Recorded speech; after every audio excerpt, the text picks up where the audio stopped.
I was a guest on a podcast, I Drink Your Podcast. It's a podcast that's strictly there. It's a group of guys and one girl too, that focus only on movies of 2007. And this was a movie that we talked about on my episode of I Drink Your Podcast, which you can find on anywhere you find podcasts. So before we begin our tape, if you want to listen to my critique of Mr. Brooks on that show, as well as here. Yeah, and what's funny that when you mention it, because I think you kind of want to include me into I Drink Your Podcast. I started listening when I heard you were going to be on, and it's funny because I've often said 2007 is one of the best years in film ever. And so if you're going to pick a year to do your podcast on, it's kind of funny to pick that. What's interesting, too, is that when you mentioned you were doing Mr. Brooks, I was like, well, that's one of the few I haven't seen in 2007. I want to watch that. So I was really happy that we're able to kind of like segue into our own video today. And talk Kevin Costner in a very unusual role today. Very unusual. That's the reason why I rented it at the video store when I got it. It was very unusual. Yep. So we're going to discuss Kevin Costner and Mr. Brooks today on Kyle and Nick on Film. Join us.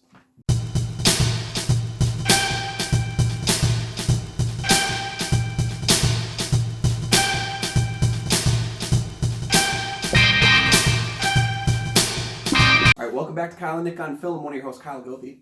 I'm Nick from the St. Paul Filmcast, and this is actually not the first movie that features William Hurt and Kevin Costner. This is actually the first movie that has them sharing scenes together, but the first one was The Big Chill. If you didn't know, Kevin Costner is in The Big Chill. He's actually the beginning. You don't see his face, but he's the one that commits suicide that brings all his friends together, and William Hurt was one of them. Mm-hmm. So it's not the first movie, but this is the first movie that they... It's the first movie you see. Because really, a lot of people don't even know that Costner is in The Big Chill. No, you don't see him. You don't see his face. It's not visible. It's the first movie you're going to probably think about in terms of that, because I didn't know that until I was reading through some fun facts about that movie. But in this one, they're playing the same guy, really. The film, stars Costner as Mr. Earl Brooks, who is a pretty wealthy and pretty successful businessman who kind of moonlights as a serial killer occasionally. He's got an addiction. He goes to AA meetings for his addiction to homicide.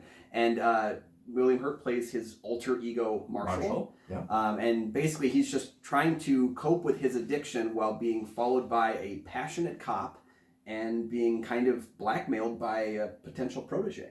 So this is like very much a quiet film.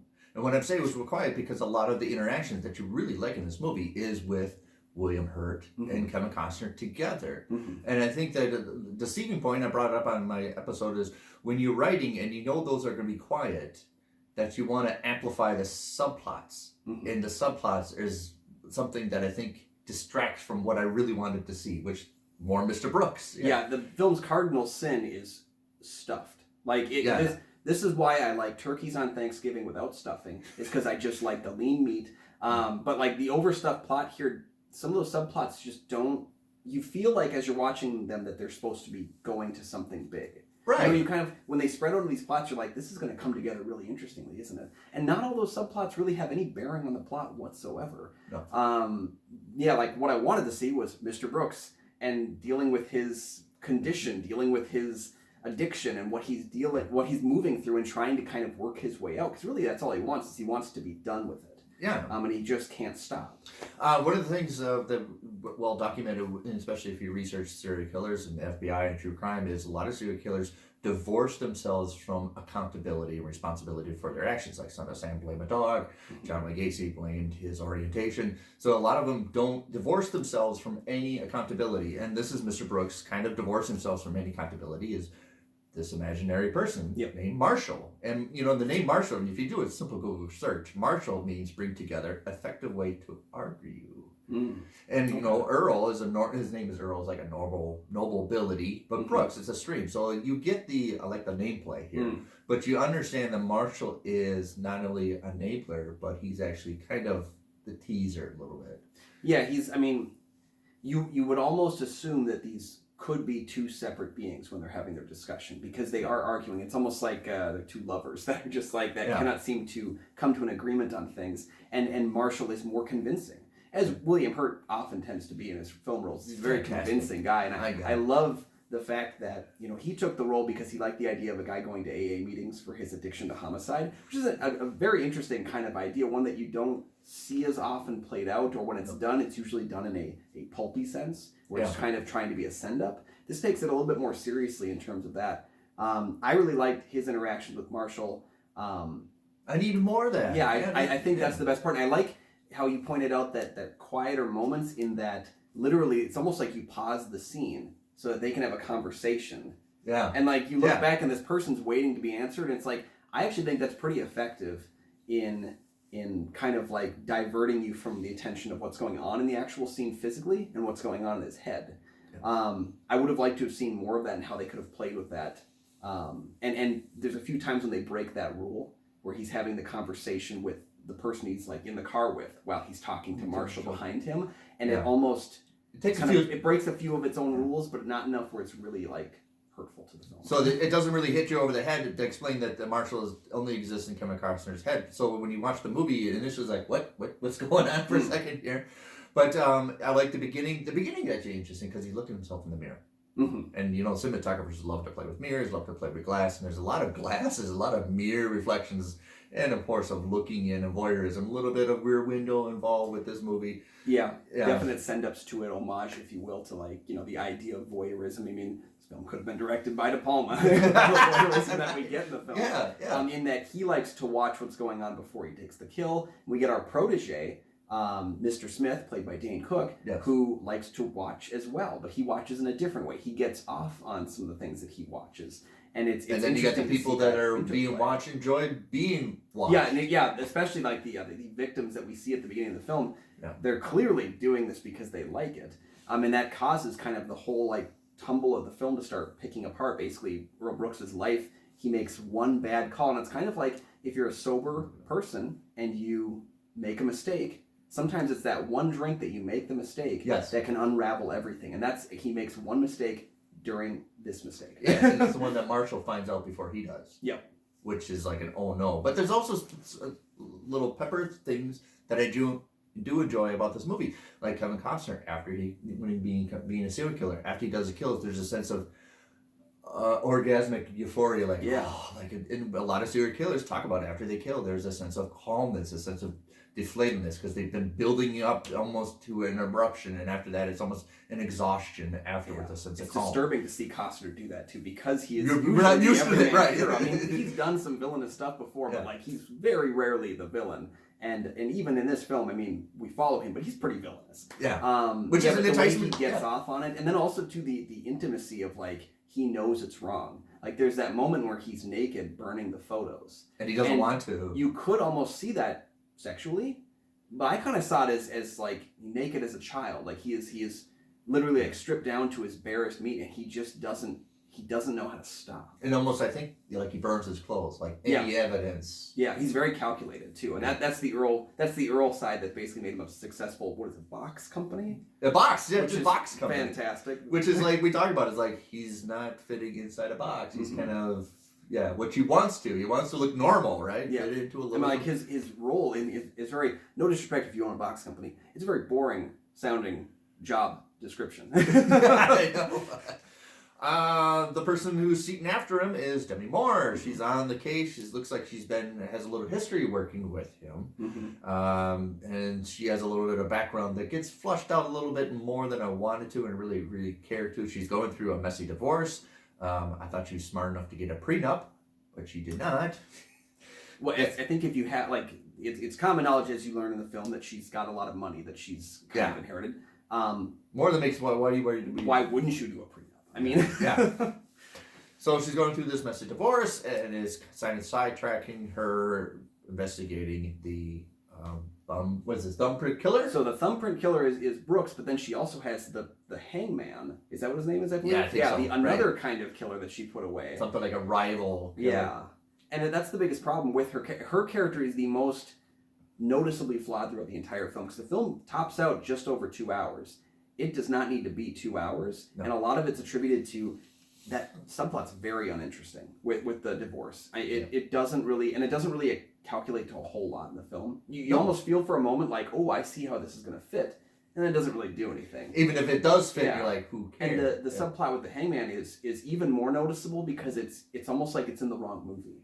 It felt like a more action-oriented, like high octane, especially with that van scene. Yes. It felt like completely out of place in the narrative, because the narrative with Brooks is more small, thoughtful, silent at times. Delicate. There's a lot of stuff going on. A lot of care and delicate with Yeah. Mr. Brooks would naturally be. But you're going to talk about on the rival. Well, the title is Mr. Brooks. I'd rather you investigate with more of him. Yeah, every time we're not seeing her investigating. Because if she was just a smart detective that's like on the trail, and every time he gets there, like this one mistake of leaving the shields open could be that undoing, and you're kind of following. But every time she veers into something else, I'm just like, and it's no fault on Demi Moore, because I think she does a fine job really in the role. Trying. Yeah. And one of the things I option out is, I think, because Lindsay Krause is in here, and Lindsay Krause is a famous actress. She married David Mamet. Mm-hmm. I would actually flip the roles.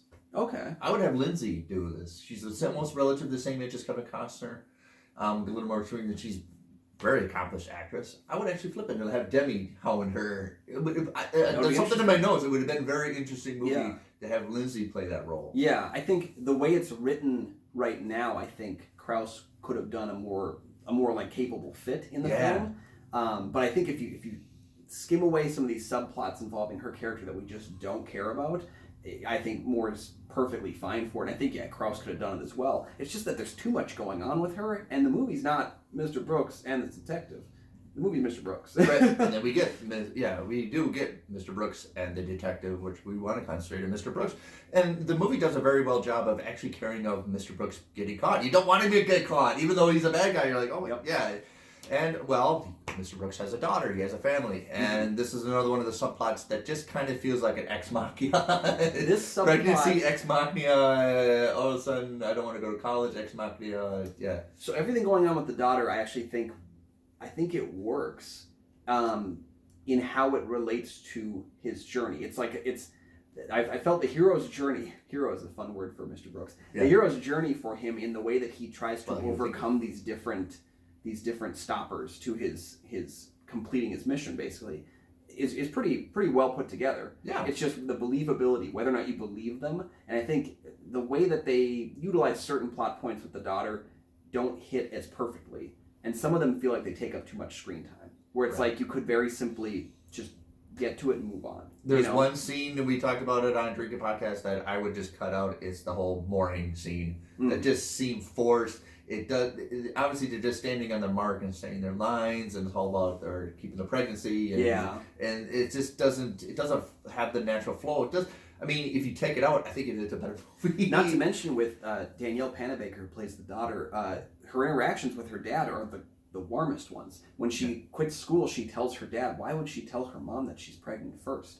It might have been a mother-daughter kind of like closeness in that way, but it's very obvious that like she's afraid to tell her mom of the way she's felt. She's a daddy's girl. So why would she tell her mom this more important fact, I think, the pregnancy more than the quitting school? This scene just doesn't, I mean, it looks like they start the scene right when they took the clapboard away. Yeah. It just looks just unnatural. Everybody doesn't look comfortable doing it. I don't think people argue in those archways.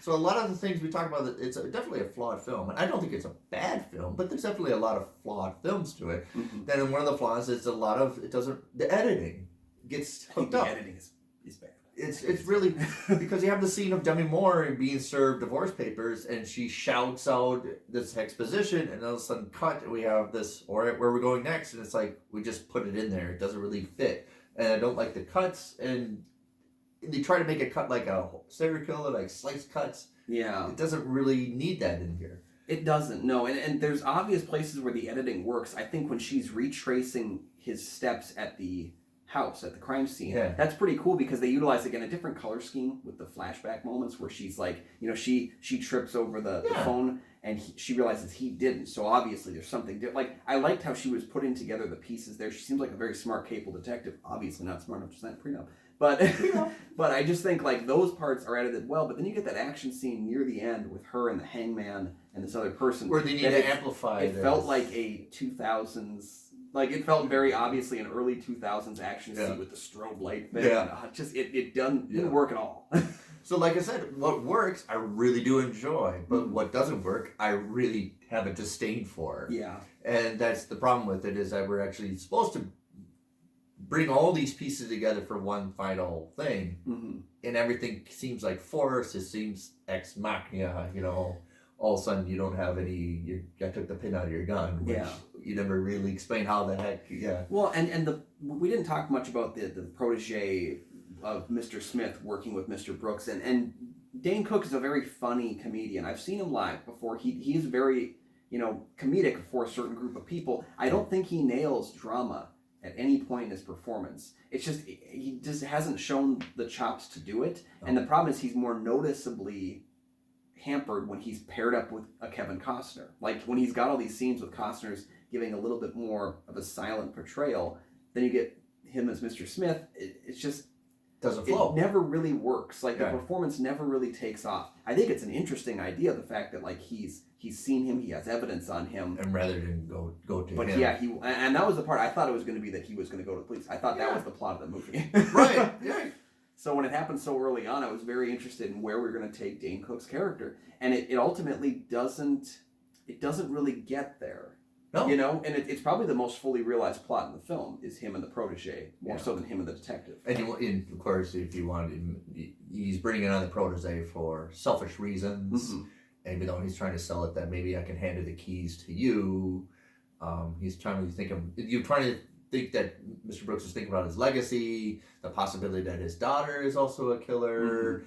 Mm-hmm. And there's another one who wants to be a killer, so maybe I can educate on how to do this, but then I want to keep it to myself. So there's this play that doesn't really fit. Yeah, it's a lot of great elements that just don't squeak together the right way that they're supposed to. But I do like that scene where like maybe he'll honk the horn, he gets hit by a car, we don't have to deal with this anymore. That's great. And then both of them, because it's one of the rare moments when they agree, Yes. And I think like it's, again, that's one of the more pulpy scenes where it feels like it would be in like a grind. That's probably why I like it, right? It's so fun to watch that part that you feel bad for laughing.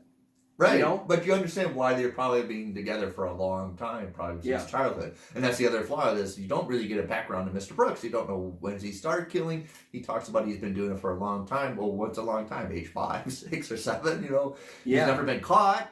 So what, there's a lot of stuff that doesn't get flushed out. We understand why, because they wanted to make this into a trilogy. Mm-hmm. They wanted to expand this, and this was just a sample. They wanted to explore more of this.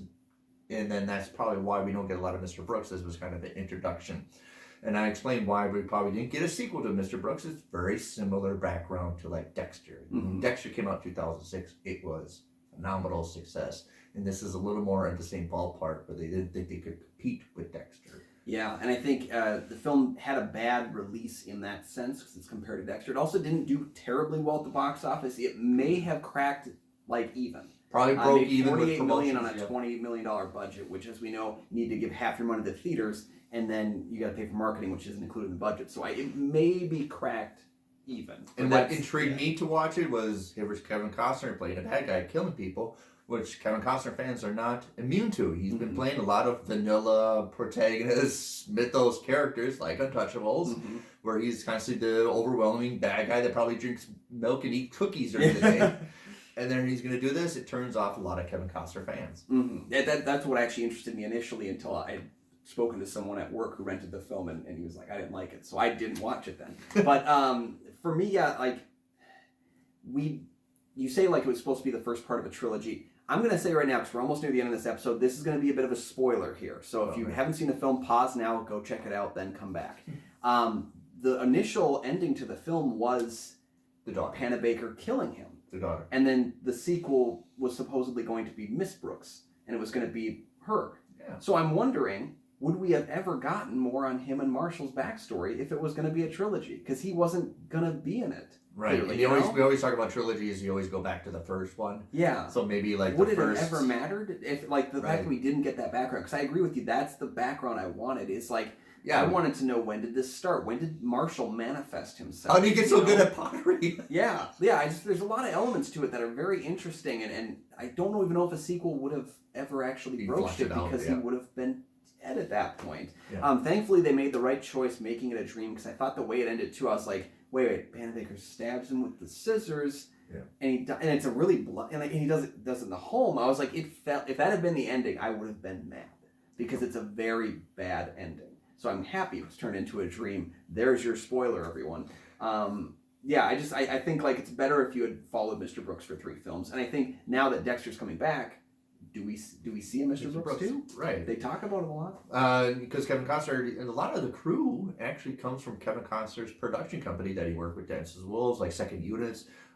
set directions. The editor for the film. Editor for the film. Right. So a lot of this is actually primarily like a Kevin Costner production. I don't know if he has the rights to continue on, but it seemed like he had a pretty big hand in the film because the fun story I want to get to. I got to make sure I tell this story before the end of our episode here. Uwe Boll was offered the chance to direct. If you don't know who Uwe Boll is, he did Alone in the Dark, In the Name of the King. He's done basically every bad video game movie. He almost saw like he's for intentionally 10 years. wants to make bad movies. Yeah, I remember Blood Rain. I was so excited and it was terrible. Oh my gosh. Kevin Costner was offered a chance to work in the Name of the King with Uwe Boll because Uwe Boll really liked Dances with Wolves. And he said, well, no, but we should work together on this. And Uwe Boll turns this movie down. Now, this movie is flawed, but I think there's no way that this movie would have been as bad as most of his other oeuvre. But anyway, I thought that was really funny to have there. But so he must have had some sort of a say in production matters. Something. Because he was able to try and push the film towards Boll, who even at that point in his career had not done anything of real merit. No. So, I don't know, he must have had a chance, and I think they talk about doing it. I think, honestly, it would be better if it worked out as a limited series follow-up. Something. Because Costner's doing Yellowstone right now, so he's doing television work. Okay. He's not afraid to do it. And I think what really is the marquee is William Hurt is a fantastic actor. Yes. And with little material he had, it was just posturing and turning and suggestions and playing childlike, but being an enabler in certain Marta scenes really nails this His movie. work in this movie reminded me so much of his very limited screen time in A History of Violence, which is my favorite Hurt performance, I think, in that he has maybe 10 minutes worth of screen time in that movie, and he uses it. Yeah. He milks it for all it's worth. He's a fantastic one, yeah. And a great villain. You know? He does play great villains, and he plays great soft Hallmark movies, too. He's just, He can do it all. He's like the John Lithgow. Yeah, he can play really bad, really awful, or really soft, and the dad, Nick. Definitely. So we definitely, I think we both agree that the film is kind of a mixed bag. I think I like more of it than I don't like. I'm kind of right in the middle though. Right, a little bit more than, but then I rewatch it and go, this is why I don't want to watch this. I think if you passed on it back in 2007, I don't think it's a bad movie, and I think there are people out there that I think will really like it. There are people out there that might feel very much the opposite, but I think it is a very interesting character journey, if only for watching Mr. Brooks, because in a post-Breaking Bad world, we like to watch the bad guys sometimes. Yeah. You know? Yeah. So definitely mixed, but I think we're both recommending it. Recommend it. But definitely there. We want to know your thoughts on Mr. Brooks. Comment down below with your thoughts. Have you seen the film? Did you like it? Would you like to see a follow-up, be it on a limited series on one of the streamers? You know, everybody's looking for content. Or maybe a follow-up feature, which I think is a little bit less likely. We want to know your thoughts on the film, so comment down below.